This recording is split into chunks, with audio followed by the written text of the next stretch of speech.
ഈ കഴിവുള്ള ആൾക്കാർക്ക് അല്ലെങ്കിൽ അത്യാവശ്യമുള്ള ആൾക്കാർക്ക് കിട്ടേണ്ട ആശയം അല്ലെങ്കിൽ ആ കോൺസെപ്റ്റ്, കേൾക്കേണ്ട വാചകം ജസ്റ്റ് ഒരു വട്ടം കേട്ടാൽ മതി.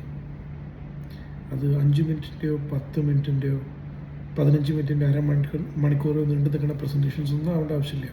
ജസ്റ്റ് ഒരു വട്ടം കേട്ട് കഴിഞ്ഞാൽ മതി, അതവർ മനസ്സിൽ തറയ്ക്കും. അങ്ങനെയുള്ള ആൾക്കാരെ ഉദ്ദേശിച്ചിട്ടാണ് ഞാൻ ഈ വീഡിയോസ് ഇറക്കുന്നത്. അല്ലെങ്കിൽ എനിക്ക് പറ്റും ലോങ് പ്രസൻറ്റേഷൻസ് എടുക്കാൻ. അപ്പോൾ ഇന്ന് ഞാൻ പറയാൻ പോണ കാര്യം ഫോക്കസ്.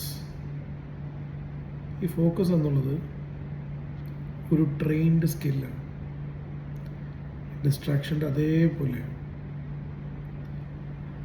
നമ്മൾ ഫോക്കസിനെ ട്രെയിൻ ചെയ്യാത്ത സമയത്ത് മുഴുവൻ നമ്മൾ ഡിസ്ട്രാക്ഷനെയാണ് ട്രെയിൻ ചെയ്യുന്നത്. Okay, see you soon.